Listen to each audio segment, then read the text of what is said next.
pagi. Di sini saya mau memperkenalkan diri. Nama saya adalah Sri Mulyani Rejeki Borlumen Gaur. Unit kerja saya di SMK Swasta Cerdas Bangsa dan saya adalah mahasiswa PPG Kementerian Agama di LPTK IAKN Tarutung. Dan hari ini saya mau mengajar atau mau membawakan topik ajaran saya adalah mengenai makna hidup baru di kelas 10 SMK jurusan Teknik Komputer dan Jaringan dan jurusan Teknik dan Bisnis Sepeda Motor. Shalom dan selamat pagi anak-anak Ibu. Shalom, selamat pagi Ibu. Nah, semangat sekali. Apa kabarnya? Alhamdulillah Ibu, selalu baik.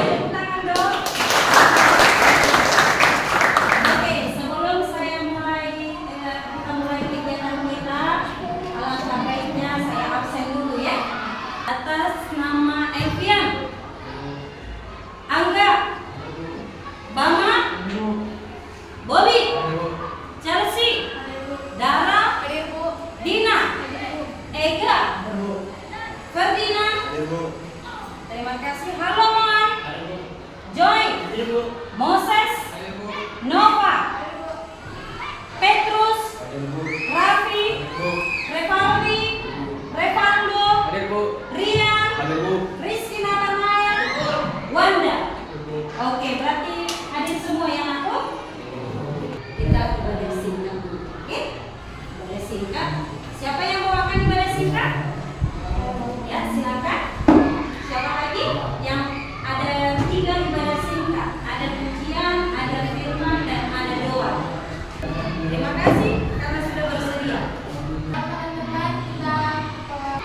Hidup ini adalah kesempatan.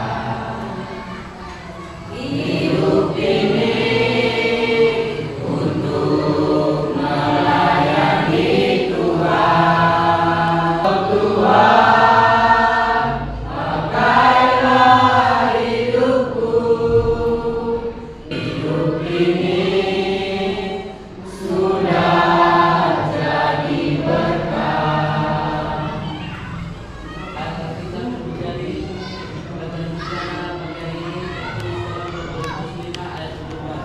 Jadi siapa yang ada dalam Kristus, dia adalah ciptaan baru, yang lama sudah berlalu, sesungguhnya baru sudah kami. Sebelum melanjutkan pelajaran, mari kita berdoa. Mari kita bersatu dalam doa. Ya Tuhan, terima kasih Tuhan, kamu memberikan kami kesehatan dan kesempatan hari ini Tuhan untuk beraktivitas. Tuhan Yesus Kristus, bersama kami. Amin. Amin. Terima kasih. Silakan aku. Oke, sekarang kita masuk ke materi kita mengenai hidup baru. Sama-sama dulu kita baca judul besarnya Hidup Baru. Sebelum kita kita bahas tentang hidup baru, alangkah baiknya silakan buka kitabnya mengenai Titus 3:5, 2 Petrus 1 ayat 4, 2 Korintus 5 ayat 17. Sudah dapat semua? Sudah? Dua ya. Pada waktu itu Dia telah menyelamatkan kita bukan karena perbuatan baik yang telah kita lakukan, tetapi karena rahmat-Nya oleh permandian kelahiran kembali dan oleh pembaruan yang dikerjakan oleh Roh Kudus. Kemudian kita buka 2 Petrus 1 ayat 4. Dan dengan cara itu Dia telah menganugerahkan kepada kita janji-janji yang berharga dan yang sangat sah, supaya olehnya kamu boleh mengambil bagian dalam obrak ilahi dan luput dari hawa nafsu duniawi yang membiasakan dunia. Tujuan pembelajaran dari makna hidup baru beserta dengan landasan Alkitabnya ini tujuannya. Yang pertama adalah kamu bisa memahami makna hidup baru, lalu mampu menganalisis pengalaman pribadi tentang hidup baru, menganalisis apa hal-hal yang dapat diamati pada orang lain tentang perubahan karena mengalami hidup baru. Oke, itu tujuan yang mau kita capai di dalam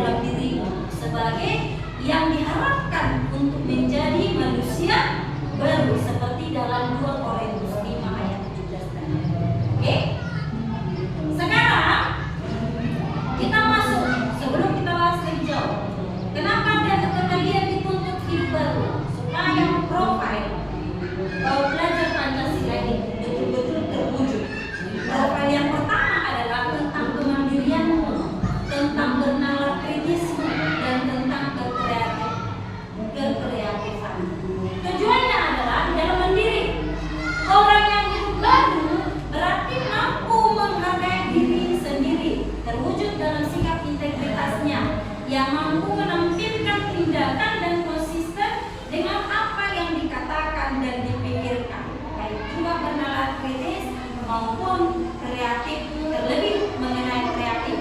Kreatif berarti pelajar Pancasila itu selalu berupaya aktif, berupaya aktif menolong orang-orang yang membutuhkan dan mencarikan solusi terbaik untuk mendukung keberlangsungan kehidupan mereka sebagai pribadi dewasa yang meneladani ajaran Yesus. Kalau ajaran Yesus berarti nilai-nilai Kristen, nilai-nilai Kristiani, termasuk bau-bau roh akan tertanam di dalam diri pelajar Pancasila. Ini tujuannya. Oke? Berikut pertanyaan pemantik, di mana ini akan memacu atau tahukah kalian dengan penjelasan yang sudah kita baca tadi, dengan pembelajaran itu? Oke, pertanyaan yang pertama. Sekali lagi saya baca. Apa janji Tuhan untuk membarui kehidupan manusia? Yuk, silakan. Siapa yang bisa jawab? Ya, silakan berdiri, Naku. Menurut dari ayat 2 Korintus 5 ayat 17, jadi siapa yang ada di dalam Kristus, dia adalah ciptaan baru, yang lama sudah berlalu, sesungguhnya yang baru sudah datang. Berarti mengenai yang kita baca tadi ya, yang pertama ya. Iya. Oke, lanjutkan. Yang berisi makna dalam Kristus, kita menjadi ciptaan baru, kehidupan lama yang pengurusan dan kebiasaan itu digantikan dengan kehidupan yang baru yang dipimpin oleh Kristus. Oke, kebiasaan buruk yang sampai silakan duduk Chelsea.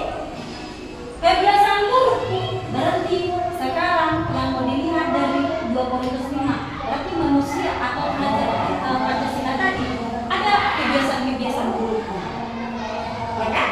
Tetapi itu yang mau diubah, diperbaharui supaya tergenapi janji Tuhan dalam hidup orang-orang Kristen.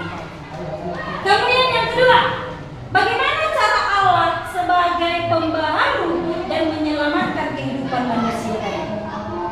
Ibu kasih 10 detik dari sekarang, pikirkan jawabannya. Saya Bu. Bos, mantap. Silakan, Abang. Ya baik, terima kasih pertanyaan dari Putri tentang bagaimana cara Allah sebagai pembaru dan menyelamatkan kehidupan manusia. Nah, di sini saya akan menjawab. Menurut saya, Allah memperbarui dan menyelamatkan kehidupan manusia melalui Yesus Kristus. Roh Kudus, firman Tuhan, iman, pertobatan, dan persekutuan orang percaya. Keselamatan bukan hanya tentang pengampunan dosa, Allah dan menjadi saksi bagi dunia. Cara Allah berarti kita harus mengenal Allah dulu, firman-Nya dulu. Siapa Allah itu? Tritunggal, Allah Bapa, Anak dan Roh Kudus. Datang Bang itulah caranya. Kalau kita mau diperbaharui, diselamatkan, kenali Allah, ikuti firman-Nya. Yang ketiga, apa yang dimaksud dengan Allah sebagai pembaharu kehidupan?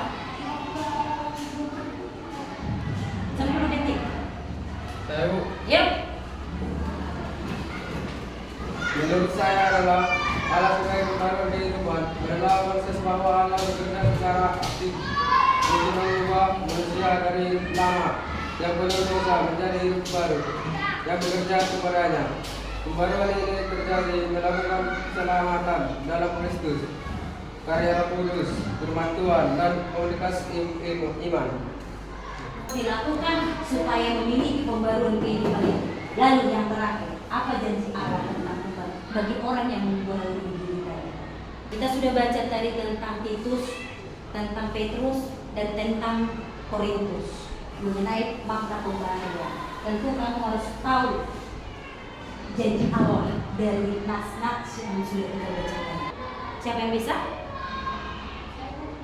Ya, silakan. Dalam. Menurut pendapat saya, apa janji Allah tentang pembaruan? Janji Allah tentang pembaruan mencakup pembaruan hati, pikiran, dan kehidupan manusia melalui Kristus, Roh Kudus, dan firman Tuhan. Pembaruan ini bukan hanya untuk dunia saat ini, tetapi juga untuk langit dan bumi baru yang akan datang. Wah, tujuannya sampai ke dekat, ya kan? Bukan hanya sekarang. Sama seperti lagu pujian kita, bukan untuk sementara, tapi forever and ever, alias selama lamanya. Itu pembaruan yang datang. Berarti kalau keyakinan kita akan diangkat menjadi anggota kerajaan kalau kita sudah diperbaharui. Sekarang kita lanjut. Oke, silakan bacakan dulu Petrus pemahaman yang bisa kita simpulkan dari semua materi pemati tadi. Baru merupakan perubahan sifat seseorang adalah tindakan Allah dalam memberi Kristus. Dari Titus ketika ia menerima Tuhan Yesus Kristus. Berarti kalau tidak menerima, ini susah menerima pembaharuan. Benar? Ini pembaharuan itu istilah kata lainnya adalah bertobat. Susah ini berubah diri kalau dia tidak menerima Tuhan Yesus Kristus. Kemudian yang kedua, orang yang bertobat, orang yang terbaharui itu adalah tidak hanya menerima kehidupan ilahi, tetapi sama-sama ia juga menerima perangai yang baru. Perangai itu tahu? Perangai itu adalah perilaku yang sesuai dengan firman Tuhan. Itu maksudnya. Berdasarkan 2 Petrus 1 ayat 4, perangai yang dimaksud adalah sesuai dengan firman Tuhan. Tidak dengan keinginan diri sendiri, tidak dengan hal-hal duniawi, tetapi dengan pimpinan Roh Kudus seperti yang disampaikan oleh firman Tuhan. Kemudian yang terakhir ditutup, ia akan menjadi ciptaan sah kalau dia adalah orang yang diperbaharui. Sekarang ada sebuah ilustrasi di sini disampaikan. Semoga bisa ditonton. Boleh ditonton? Habis ini kita belajar kelompok ya.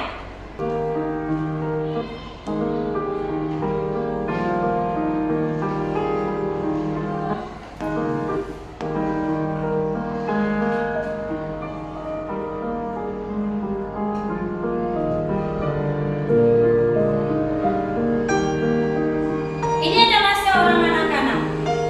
Ibarat anak ini adalah kita lainnya yang selalu setia kepada Tuhan Yesus. Apapun yang terjadi, Tuhan Yesus menjadi number one di dalam hidupnya.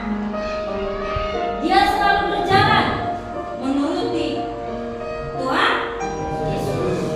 Kemanapun langkah itu, maka jalan yang dijalani adalah jalan memberi pilihan. Ada jalan yang mudah, simpel didapatkan, dan ada jalan yang bergelombang. Pertanyaannya ke anak-anak Tuhan Yesus, kemana kamu kalau kamu menjadi anak Tuhan Yesus? Karena kadang-kadang jalan yang lurus belum tentu memberikan kenyamanan, ya kan? Tetapi kalau jalan yang bergelombang, kalau percaya, inilah dia yang bergelombang. Apakah kalian akan pergi kemana Tuhan Allah pergi tadi? Oh Tuhanku, tolonglah anakku ini, pimpinan Tuhan yang paling utama.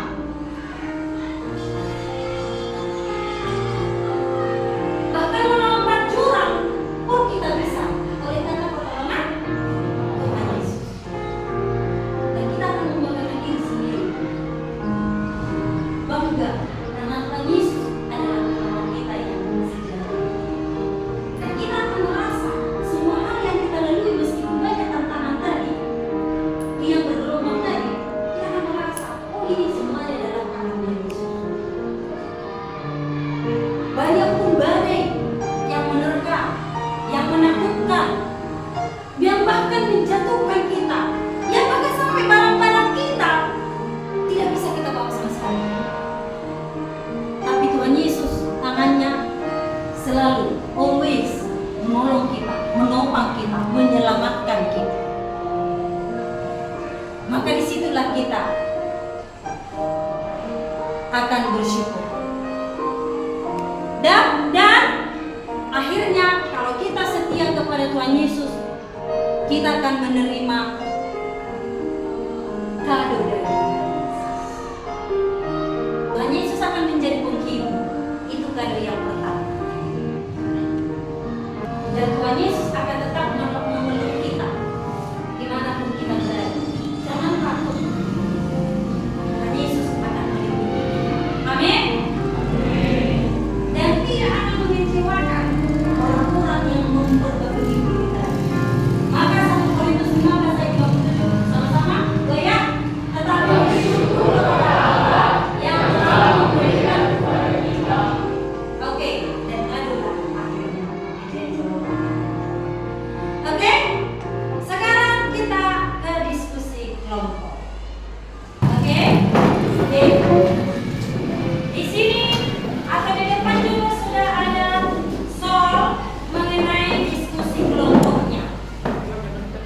akan menyerahkannya sekarang untuk yang kelompok.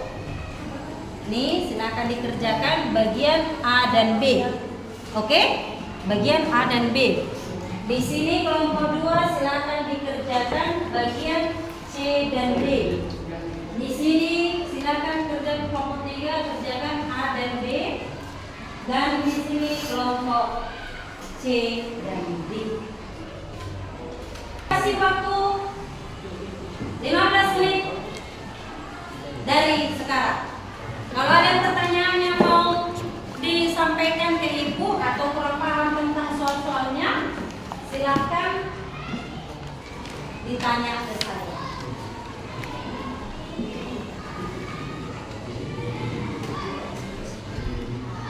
Aman ya? Apa yang diubah?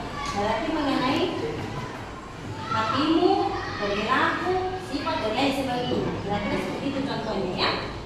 Lalu di sini apa pertanyaannya yang kedua?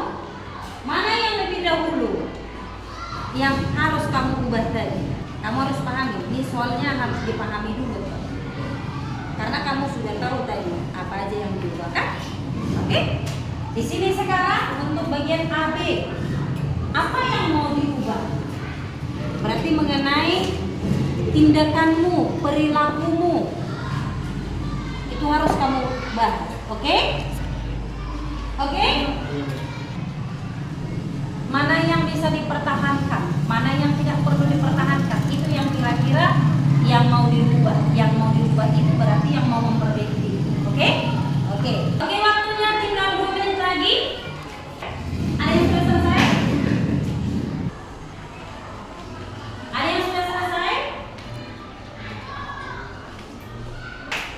Kalau begitu, kelompok 1 saya persilakan maju ke depan. Berikan dulu pendapatmu mengenai silakan semua. Apa yang diubah di dalam materi yang kita maksud ini? Dalam konteks pembaruan fitur ada beberapa aspek utama yang berubah. Dengarkan.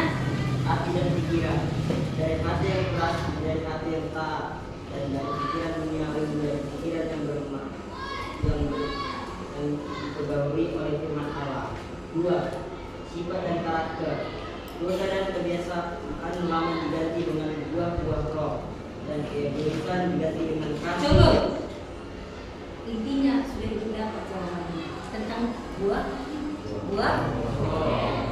Itu yang demikian dulu dari kelompok 1. Tepuk tangan untuk kelompok 1.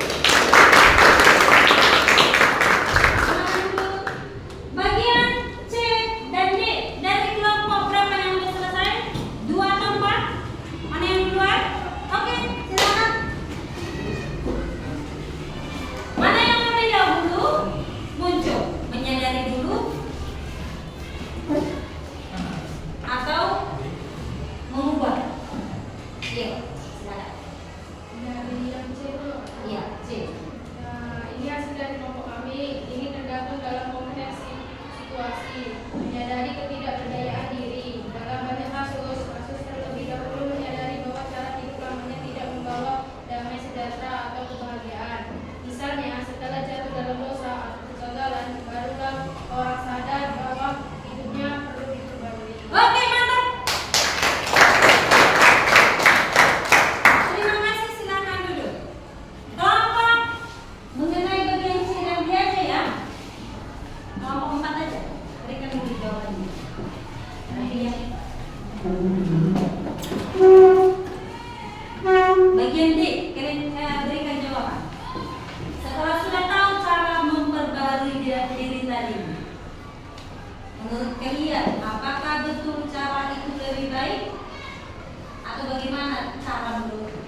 Yang pertama, kalau sudah paham atau berarti kamu harus tahu pengalaman pribadi.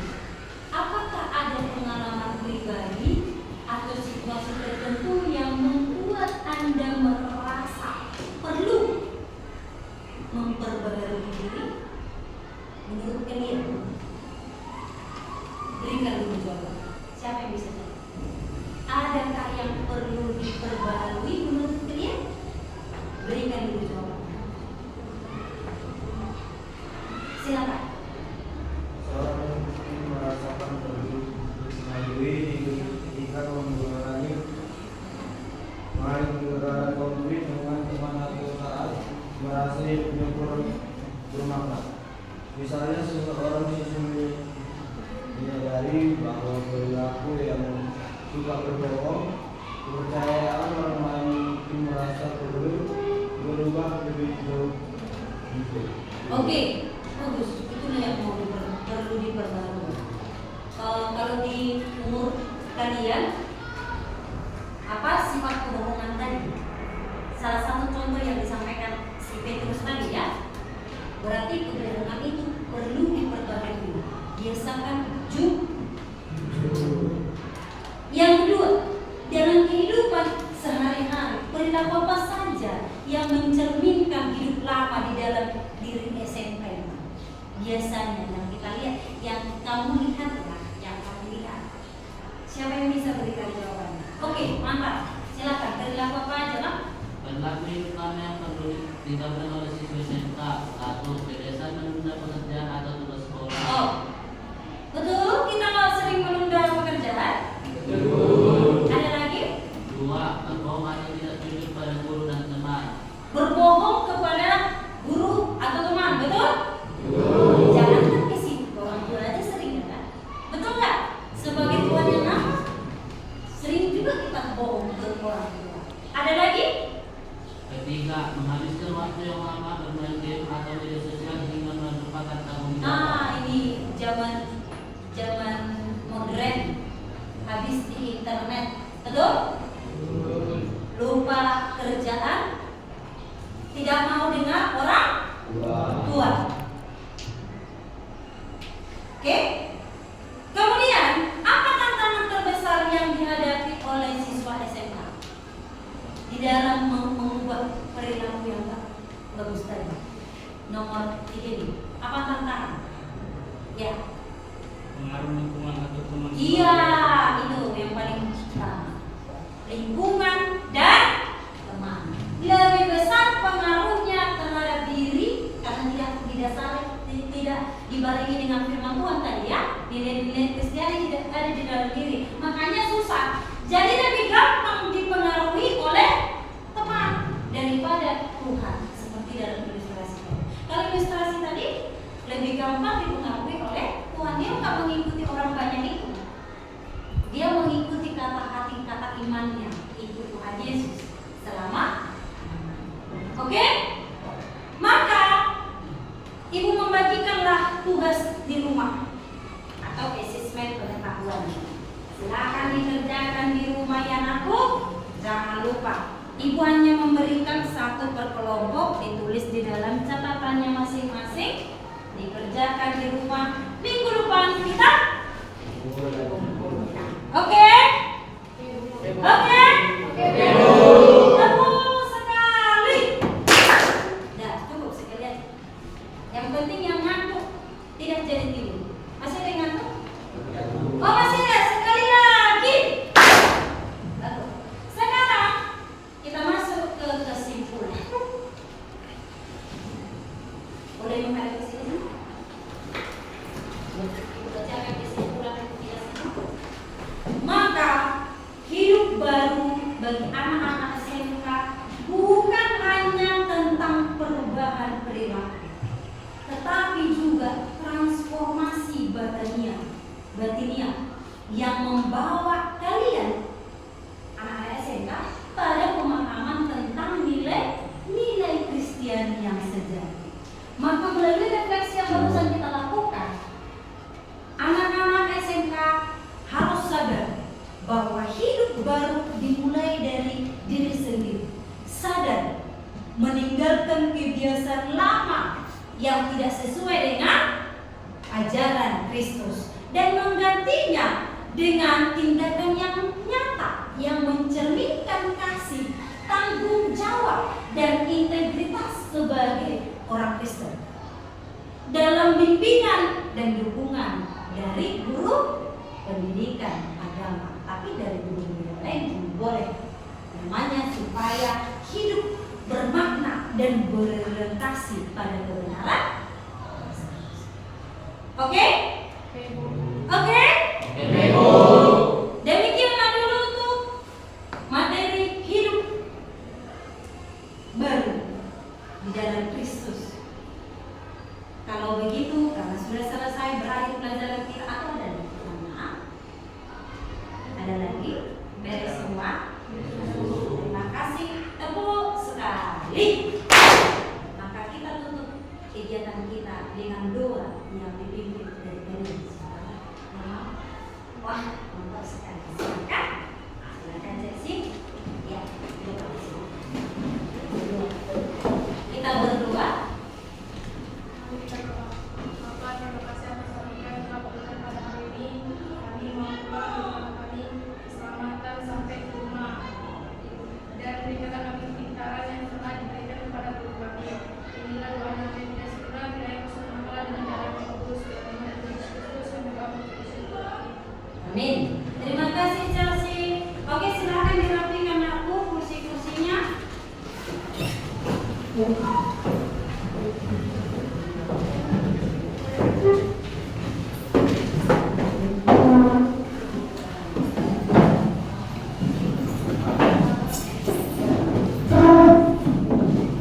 Oke, silakan rapikan semuanya. Bukunya juga rapikan saja. Rapikan. Oke, sekarang kita tutup kegiatan kita. Sebelum kita pulang, ya silakan beri contoh mata. Bersiap, belum pulang. Marilah kita bersalam kepada guru kita. Selamat siang, Bu.